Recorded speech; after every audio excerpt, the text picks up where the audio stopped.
अस्सलाम वालेकुम। उम्मीद है आप खैरियत से होंगे। आज की वीडियो में हम समझ रहे हैं कि होनहार स्कॉलरशिप पे किस तरीके से अप्लाई किया जा सकता है। अप्लाई करना इंतहाई आसान है। मैं आपको स्टेप बाय स्टेप मेथड बता देता हूँ। आप खुद भी अप्लाई कर सकते हैं, ज़रूरी नहीं है कि आप किसी कंप्यूटर शॉप पे जाएं और वहाँ से अप्लाई करवाएं। सारी चीज़ें समझा देता हूँ, कौन कौन सी इन्फॉर्मेशन चाहिए, किस तरह की इन्फॉर्मेशन चाहिए, चीज़ें अपलोड कैसे करनी है, फॉर्म कैसे फिल करना है। इवन मैं ये भी बता रहा हूँ कि आपने अपना अकाउंट किस तरीके से क्रिएट करना है। जो प्रॉब्लम्स होंगे तो वो भी हम साथ साथ या अलग वीडियो में डिस्कस कर लेंगे। सबसे पहले मैंने ब्राउज़र ओपन किया। कोई भी ब्राउज़र कर सकते हैं, एज कर सकते हैं, फायरफॉक्स कर सकते हैं, क्रोम कर सकते हैं और यहाँ पर लिखेंगे होनहार स्कॉलरशिप। मैंने क्योंकि ऑलरेडी वेबसाइट विजिट की हुई है इसलिए वही वेब एड्रेस आ रहा है, वरना आप ये स्पेलिंग भी लिख सकते हैं गूगल सर्च में। जैसे ही आप ये स्पेलिंग लिखेंगे सबसे पहला लिंक ही होनहार स्कॉलरशिप का होगा। उस पर क्लिक करेंगे। इंटरनेट आपका अच्छा एक्टिव होना ज़रूरी है। तो ये एक वेब पेज आपके सामने आ जाएगा। अप्लाई नाउ का ऑप्शन है, यहाँ लॉगिन का ऑप्शन है। लॉगिन वो लोग करेंगे जिनका पहले से अकाउंट बना हुआ है। याद रखें, जिन्होंने लास्ट टाइम गलती से अप्लाई कर दिया था वो अब दोबारा अकाउंट क्रिएट नहीं करेंगे, बल्कि वो डायरेक्टली लॉगिन करेंगे। जिन्होंने नया अकाउंट बनाना है वो यहाँ अप्लाई नाउ पर क्लिक करके नया अकाउंट बना सकते हैं। इस पेज पर और भी मज़ीद ऑप्शंस मौजूद हैं। कुछ न्यूज़ मौजूद हैं, यहाँ पर कौन कौन सी इन्फॉर्मेशन चाहिए ये मौजूद हैं। क्राइटेरिया भी मौजूद है कि कौन कौन लोग एलिजिबल हैं अप्लाई करने के लिए, इसको भी हम बाद में डिस्कस करेंगे। क्योंकि आपको इस वक्त तो जस्ट जीपीए या सीजीपीए गिवन है, परसेंटेज में आपको मार्क्स मालूम नहीं है। तो देखेंगे कि हम परसेंटेज को सीजीपीए में और सीजीपीए को परसेंटेज में किस तरीके से कन्वर्ट कर सकते हैं। जैसे ही अप्लाई नाउ पर क्लिक करेंगे तो आपके सामने ये एक वेब पेज ओपन हो जाएगा। एक और वेब पेज ओपन हो गया है। यहाँ पर इन्फॉर्मेशन देनी है। मैं कॉलेज के हवाले से समझा रहा हूँ कि कॉलेज के स्टूडेंट्स किस तरीके से अप्लाई करेंगे। कॉलेज सेलेक्ट करेंगे। कॉलेज सेलेक्ट करने के लिए यहाँ काफ़ी सारे कॉलेजेस के नेम आ जाएंगे, कंप्लीट लिस्ट आ जाएगी पंजाब के कॉलेजेस की। आप अपने कॉलेज का एक स्पेसिफिक इलाके का जो नाम है वो सर्च करें। मसलन मैं करोड़ कॉलेज के लिए सर्च कर रहा हूँ। मैंने जैसे ही करोड़ लिखा मेरे पास ये कॉलेज आ गया। ठीक है। अब गवर्नमेंट लिखेंगे तो सारे गवर्नमेंट के कॉलेजेस हैं, ग्रेजुएट लिखेंगे तो ग्रेजुएट कॉलेजेस आ जाएंगे, फिर आपको ढूंढना पड़ेगा। इसलिए वो स्पेसिफिक आप लफ्ज ढूंढें जो बाकी कॉलेजेस में आपको लगता है कि नहीं होगा। इसको मैंने क्लिक किया, एनआईसी देना है। बहुत सारे अकाउंट्स ऑलरेडी मैं बना चुका हूं, इस वजह से मेरे पास काफ़ी सारा डेटा यहाँ पर मौजूद है। यहाँ पर अपना ईमेल एड्रेस देना है जो इस वक्त एक्टिव है, जो मौजूद है, जो चल रहा है। क्योंकि आपको ईमेल वगैरह के थ्रू इन्फॉर्म किया जाएगा कि आपका स्कॉलरशिप अप्रूव हो गया है और आप ये लेटर प्रिंट करके अपने कॉलेज पहुँचें या जहाँ भी कहा जाएगा वहीं पहुँचेंगे। यहाँ CNIC लिखेंगे, यहाँ अपना ईमेल एड्रेस लिखेंगे और अपने इस अकाउंट का पासवर्ड भी यहाँ पर देंगे। पासवर्ड दोबारा कंफर्म करेंगे और बात याद रखेंगे कि पासवर्ड को आपने याद रखना है। क्यों याद रखना है? क्योंकि आपको अकाउंट लॉगिन करके किसी भी स्टेटस, किसी भी चीज़ को देखना पड़ सकता है, बार बार ज़रूरत पड़ सकती है। तो ये इन्फॉर्मेशन आप अपने पास महफूज कर लेंगे, क्योंकि बाद में इसकी आपको ज़रूरत पड़ेगी। बाद वक़्त 2-3 ईमेल एड्रेसेस यूज़ कर रहे होती हैं तो याद ही नहीं होता कि मैंने कौन सा ईमेल एड्रेस जो है ना इस अकाउंट के लिए दिया था। तो ये बातें याद रखना ज़रूरी है। मैं ज़रा अपनी इन्फॉर्मेशन फिल कर लूँ। ये मैंने अपनी इन्फॉर्मेशन फिल कर ली है। इन्फॉर्मेशन फिल करने के बाद मैं इसको सबमिट करता हूँ। जैसे ही सबमिट करूँगा तो मेरा ये जो डेटा है वो अकाउंट जो है वो क्रिएट हो जाएगा। और अप्लाई करने के लिए मैं क्या करूँगा, क्लिक हेयर पर क्लिक करूँगा तो मेरे पास अप्लाई का ऑप्शन आ जाएगा। मेरे पास दोबारा वही एक पेज आ गया है। मेरी इन्फॉर्मेशन जो अकाउंट बनाने के लिए मैंने इस्तेमाल की है वो ऑलरेडी यहाँ पर लिखी हुई आ गई है। यहाँ पर मैंने कैप्चा फिल करना है। ये जो कोड लिखा हुआ है नीचे 16922, ये मैंने पुट किया और साइन इन कर दिया। जैसे मैंने साइन इन किया तो मेरे पास ये पेज ओपन हो गया। एलिजिबिलिटी क्राइटेरिया ये खड़ा है। अब यहाँ आपको कुछ नज़र नहीं आ रहा कि आगे कैसे चलेंगे, तो आप यहाँ पर भी क्लिक करें तो ये कोई भी लिंक यहाँ पर काम नहीं कर रहा। कैसे काम करेगा? यहाँ ये नीचे नेक्स्ट लिखा हुआ है, यहाँ से आपने अपने एफिडेविट डाउनलोड कर लेना है। एफिडेविट एक ऐसी फाइल होगी कि इसमें आपने, ये मैं इसको ओपन करके भी दिखा देता हूँ आपको। ये आपको बाजार से, अदालतों से, अक्सर औकात कचहरी बोला जाता है, कचहरी से आपको आमतौर पर मिल जाता है। यहाँ एप्लीकेंट ने अपना नाम और CNIC वगैरह लिखना है, यहाँ एड्रेस लिखना है, यहाँ सिटी पोस्टल कोड लिखना है और उसके बाद ये चीज़ें एप्लीकेंट नेम यहाँ पर आ जाएगा। बाज़ार में जो लोग स्टैम्प पेपर आप लोगों को दे रहे हैं तो वो लोग ये सारी चीज़ें फिल करके आपको दे देंगे। ठीक है, यहाँ एप्लीकेंट का नाम आएगा, सिग्नेचर आएंगे, यहाँ किसी गवाह के आपको इन्फॉर्मेशन लिखनी है, डेट और प्लेस लिखनी है और इसकी तस्वीर बना के अपलोड करनी है और इसको फिर महफूज भी रखना है, आगे किसी वक्त आपके काम आएगा। नेक्स्ट करना है, नेक्स्ट पे क्या करना है, यहाँ पर फर्स्ट नेम लिखना है। मसलन मैं लिख रहा हूँ जी अपना नाम जी, और जी मिडल नेम मैं नहीं लिख रहा जी, मैंने तनवीर हुसैन अपना नाम लिख दिया, मैंने फादर नेम भी लिख दिया जी। उसके बाद मैं क्या करूँगा जी, यहाँ पर जेंडर लिखनी है, रिलीजन लिखना है और रिलीजन लिखने के बाद होम फ़ोन ज़रूरी नहीं है, अक्सर लोगों का नहीं होता है तो आपके लिए भी लिखना ज़रूरी नहीं है। यहाँ आप अपना मोबाइल फ़ोन नंबर जो एक्टिव है, जो इस्तेमाल कर रहे हैं वो लिख सकते हैं, वो मैंने लिख दिया है यहाँ पर। और उसके बाद कॉलेज और ये चीज़ें सिलेक्ट हुई हैं। सब कैंपस अगर है तो, ये मेरा कॉलेज है, सब कैंपस नहीं है तो इसलिए मैं नहीं लिख रहा। डेट ऑफ एडमिशन, वो डेट लिखनी है जब आपने फर्स्ट टाइम एडमिशन लिया था इस कॉलेज में। मसलन मैंने जी एडमिशन में कॉलेज लिया था, ये फॉर एग्जांपल की बातें कर रहा हूँ, मैंने एडमिशन तो नहीं लिया हुआ।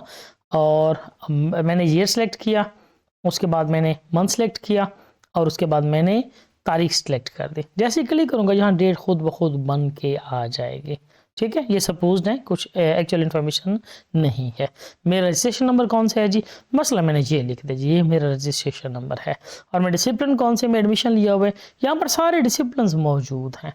बॉटनी कर रहे हैं, केमिस्ट्री कर रहे हैं, इंग्लिश कर रहे हैं, मैं बॉटनी सेलेक्ट कर रहा हूँ।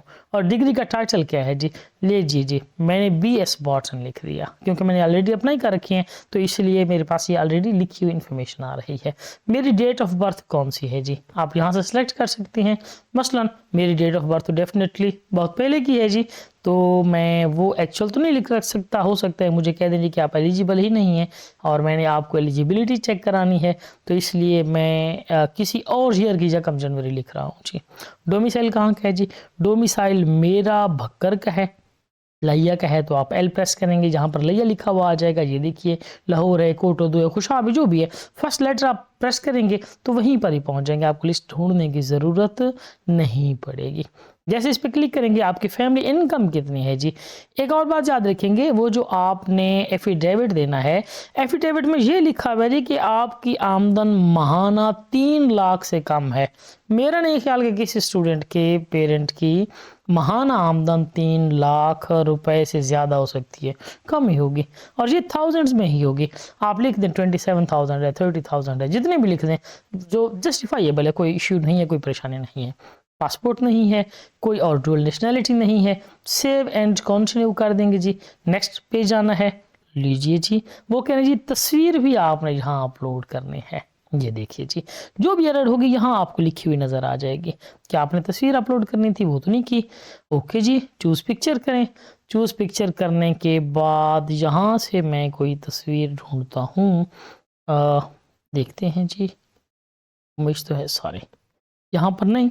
यहाँ पर क्लिक करने के बाद आई प्रेस करें और ये याद रखिए जी, ये एक पिक्चर है, ये मैंने अपलोड कर दी। ठीक है, और अपलोड पिक्चर पे लाजमन क्लिक करेंगे। चूज़ फाइल करने के बाद अभी अपलोड नहीं हुई, जैसे ही अपलोड पिक्चर पे क्लिक करेंगे ये अपलोड आ जाएगी। ये देखिए जी, अपलोड होने के लिए ज़रूरी है कि पिक्चर का साइज़ 200 KB से कम हो। पिक्चर रीसाइज कैसे करनी है ये भी मैं एक अलग वीडियो में बता देता हूँ। एग्जिट नहीं करना हमने, पीछे भी नहीं जाना, हमने आगे चलना है। सेव एंड कंटिन्यू, जितना काम हम कर चुके हैं इसको सेव कर ले और हमें आगे ले जाए। कंट्री पाकिस्तान है, प्रोविंस कौन सा है जी, ये देखिए पंजाब है। डिस्ट्रिक्ट कौन सा है जी, बिलफर्ज मैंने लिया सेलेक्ट कर दिया था उधर। डोमिसाइल के लिए तो मैं यहाँ पर भी लिया कर रहा हूँ और कोडलालिसन कर दिया मैंने। एड्रेस में जी ये बिलफर्ज ऐसे कोई दे रहा हूँ, ये मेरी शॉप का एड्रेस है, बस वही मैंने दे दिया है जी। ठीक है, और दोनों एड्रेस मेरे सेम है, मेलिंग एड्रेस और ये एड्रेस सेम है, तो जो मैंने वही एड्रेस क्लिक किया जहाँ पर दोबारा नीचे लिखा हुआ भी आ गया है। सेव एंड कंटिन्यू, आगे चलना है। क्या है जी, यस मैट्रिक की थी और मैट्रिक कहाँ से की थी, बिलफर्ज मैंने बाशडी खान से की थी। और डिसिप्लिन कौन सा था जी, मेरी मैट्रिक साइंस में थी जी। और मेरे मार्क्स कितने थे जी, बिलफर्ज, ये सारी बातें मैं लिख रहा हूँ, आपने एक्चुअल आपने इन्फॉर्मेशन लिखनी है, आपने भी कहीं बिलफर्ज नहीं करते जाना। और मैंने एफएससी की थी और फिर मैंने 22 टीजी खान। यानी यहाँ आपने बोर्ड का नाम लिखना है, ये बात याद रखनी। इंस्टीट्यूट नेम का मतलब है यहाँ आपने उस बोर्ड का नाम लिखना है जहाँ से आपने मैट्रिक पास की, जहाँ से आपने इंटरमीडिएट पास की। डिसिप्लिन में आपने साइंस की या आर्ट्स की, जो भी थे, आपके मार्क्स कितने थे, इतने मार्क्स थे, कितने में से थे, 1100 में से थे, ये सारी सपोज चीज़ें हैं। और इस वक्त किस एजुकेशनल सिस्टम में आप पढ़ रहे हैं, एनुअल में या सेमेस्टर में? सेमेस्टर में पढ़ रहे हैं, ठीक है जी। आपका सेमेस्टर कौन सा है? मेरा सेमेस्टर 7वां है। बिल फर्ज कर रहा हूँ सारी चीज़ें। ऑब्टेन CGPA, अब मेरे पास 6 सेमेस्टर का हो सकता है रिजल्ट ना आया हुआ हो, यानी मैं 7वें सेमेस्टर में पढ़ रहा हूं तो असूलन मेरे पास 6 सेमेस्टर्स का रिजल्ट होना चाहिए। लेकिन कुछ यूनिवर्सिटीज़ हैं जो 1 सेमेस्टर लैग चल रही हैं, यानी 7वें में पहुंचे हैं तो 5वें का रिजल्ट आया है, और 8वें में पहुंचेंगे तो 6ठे का रिजल्ट आएगा। तो आपका जो लास्ट रिजल्ट है आपने यहाँ पर वो अपलोड करना है, वो लिखना है। बिलफर्स्ट मेरी CGPA 3.66 है और टोटल CGPA ये 4 लिखती है, ठीक है। अब इसकी परसेंटेज बतानी है। परसेंटेज कैसे बताएंगे? परसेंटेज के बगैर ये नेक्स्ट नहीं चलेगा। क्यों नेक्स्ट नहीं चलेगा? क्योंकि यहाँ एस्टेरिस्क लिखा हुआ है। इस रेड एस्टेरिस्क का मतलब है ये इंफॉर्मेशन यहाँ पर देना लाजमी है। अक्सर औक़ात ऐसा होता था कि ये यहाँ पर पोर्टल खुद ही कैलकुलेट कर लेता था कि CGPA कितनी बनती है, लेकिन अब आपको खुद लिखनी पड़ेगी। ये मैं फार्मूला आपको समझा रहा हूँ। देखें, कुछ यूनिवर्सिटीज होती हैं जो परसेंटेज और CGPA दोनों बताती हैं। इस वक्त जो आपके रिजल्ट्स आए हुए हैं, मैं अपने स्टूडेंट्स और गाजी यूनिवर्सिटी के स्टूडेंट्स के लिए स्पेसिफिकली कह रहा हूँ, या बाकियों के भी शायद यही इशू होगा कि उनको इस वक्त उनकी GPA या CGPA बताई जा रही है, परसेंटेज में मार्क्स नहीं बताए जा रहे। तो ये HEC की पॉलिसी है, लिखा हुआ है कि जहां DMC पर परसेंटेज और CGPA दोनों मौजूद हैं वहां परसेंटेज को ऑब्जर्व किया जाएगा, CGPA को नहीं। यानी CGPA लिखेंगे भी सही तो परसेंटेज भी वही लिखेंगे जो आपकी डिग्री पर लिखी हुई, जो आपकी DMC पर लिखी हुई है। अगर कोई कंफ्यूजन है regarding to CGPA, the HEC formula shall be applied for conversion of the CGPA into percentage. बिलफर्स मैंने कितनी CGPA लिखी? मैंने यहाँ पर लिखी है CGPA 3.66 और टोटल मैंने 4 लिखी। मैं क्या करूँगा, मैं यहाँ देखूंगा कि 3.66 और 4 वाला कितने परसेंटेज में आ रहा है। देखें 90 to 100% में आ रहा है, 90 to 100% में। तो मेरी एक्चुअली जो परसेंटेज होगी वो कौन सी बनेगी? मैं यहाँ पर कैलकुलेटर ओपन कर रहा हूँ आपके सामने और जहाँ पर मैं लिख रहा हूँ 3.66 डिवाइडेड बाय 4। जैसे ही मैं ओके करूँगा इज इक्वल टू करूँगा, ये लिखा हुआ है 0.915। क्योंकि मैंने मल्टीप्लाई बाय 100 नहीं किया इसलिए ये डेसिमल में आंसर आ रहा है, वरना ये आंसर आएगा 91.5। ठीक है, आप कैलकुलेट कर लेंगे। ये देखिए 3.66 और 4 के दरमियान 90 और 100% के दरमियान मार्क्स होंगे, तो मेरा 91.5 बिल्कुल ठीक आ रही हैं जी। आप इसी तरीके से कैलकुलेट करके इस वक्त कम अज़ कम फिल वक्त ये खाना पूरी लाजमन कर दें। ये मैंने खाना पूरी कर दी, क्लियर हो गई। अगर आपने O लेवल A लेवल किया हुआ है तो आपको अपने उस इक्विवेलेंस सर्टिफिकेट की तस्वीर भी अपलोड करनी होगी। सेव एंड कंटिन्यू कर दिया। जैसे सेव एंड कंटिन्यू किया, यहाँ पर मुझसे वो डॉक्यूमेंट्स मांग रहे हैं। पहला जो पिछला फेज था उसमें आपके वालिदैन की इन्फॉर्मेशन भी मांगी जा रही थी कि आपके फादर का CNIC क्या है, वो अलाइव हैं या लेट हैं, वालदा क्या करती हैं, वालिद क्या करती हैं, आपके बहन भाई कितने हैं, वो पढ़ती हैं, कमाती हैं, क्या करते हैं। लेकिन अब की बार ऐसी कोई इन्फॉर्मेशन नहीं ली जा रही है। यहाँ क्या करना है, CNIC की फ्रंट पिक्चर अपलोड करनी है और जहाँ क्लिक करेंगे तो वो अपलोड हो जाएगी। यहाँ क्या करेंगे, CNIC की वेबसाइट अपलोड करेंगे। यहाँ आपका जो लास्ट रिजल्ट है, ये बात मैंने पहले की थी कि 7 सेमेस्टर में आप पढ़ रहे हैं तो आपका लास्ट सेमेस्टर 6 सेमेस्टर बनता है, लेकिन उन्होंने 6 लास्ट सेमेस्टर की बात नहीं की, उन्होंने लास्ट रिजल्ट पूछा है। जो रिजल्ट लास्ट आपका आया हुआ है आपने वो यहाँ अपलोड करना है। यहाँ क्या करना है, यहाँ आपने डोमिसाइल अपलोड करना है, यहाँ आपने वो एफिडेविट अपलोड करना है जो डॉक्यूमेंट मैंने आपको ओपन करके बताया है कि जहाँ ये चीज़ें लिखेंगे और एफिडेविट आप या स्टैम्प पेपर आप स्टैम्प पेपर बनवाएंगे। ठीक है, अब यहाँ मैं कुछ फाइल्स चूज़ करता हूँ। ऐसे कुछ चीज़ें मैं चूज़ करके यहाँ पर पुट कर रहा हूँ। एक ही चीज़ बार बार मैं कर रहा हूँ, सॉरी, यहाँ पर नहीं लिखना, यहाँ क्लिक करना है और आई प्रेस कर रहा हूँ तो मेरे पास एक तस्वीर आ रही है, तो मैं बस वही कर रहा हूँ।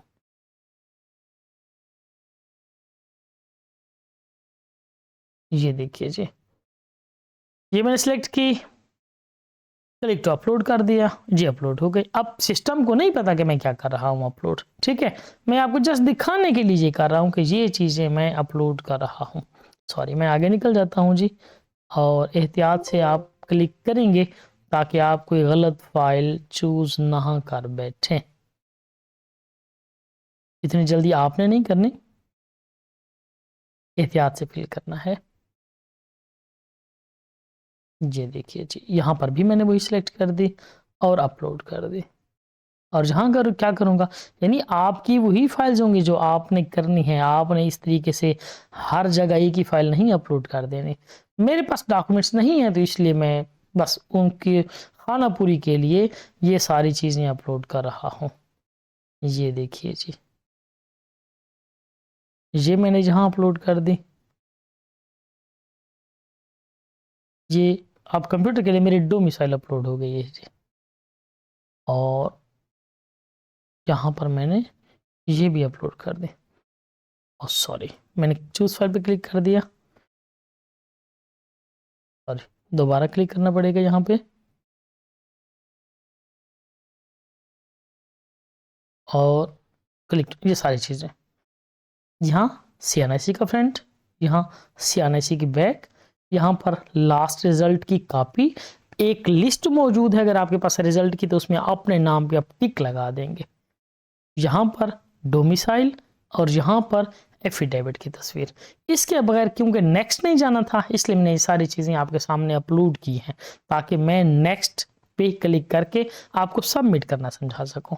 नेक्स्ट पे क्लिक करेंगे, क्या कहते हैं, कहते हैं जी कि प्रीवियस पेज भी जाना चाह रहे हैं या रिव्यू करना चाहते हैं। एक बार आप रिव्यू कर लें कि आपकी इन्फॉर्मेशन ठीक है या नहीं। रिव्यू पे क्लिक करेंगे तो ये PDF बनकर ओपन हो जाएगा। क्या करेंगे, आप कंट्रोल P पे क्लिक करें, सेव एज PDF करके आप इस डॉक्यूमेंट को अपने पास सेव भी कर सकते हैं ताकि मुस्तकबिल में किसी इस्तेमाल के लिए आपके पास ये महफूज रह जाए। और वेरीफाई भी कर सकते हैं कि सारी इन्फॉर्मेशन आपने ठीक पुट की है या नहीं की है। मैं इसे सेव नहीं कर रहा हूँ, ठीक है, क्या कर रहा हूँ, मैं सबमिट कर रहा हूँ। मैं जैसे ही सबमिट पे क्लिक करता हूँ फौरन ऑप्शन आ जाता है कि क्या वाकई आप सबमिट करना चाह रहे हैं। अगर ओके कर देंगे, तो आपके सामने स्क्रीन पे एक मैसेज आ जाएगा कि आपकी एप्लीकेशन सबमिट हो चुकी है। और मैं इस वक्त ओके नहीं कर रहा हूँ। उम्मीद है ये सारी बातें आपको समझ आ गई होंगी। बहुत शुक्रिया आपका, बेस्ट ऑफ लक।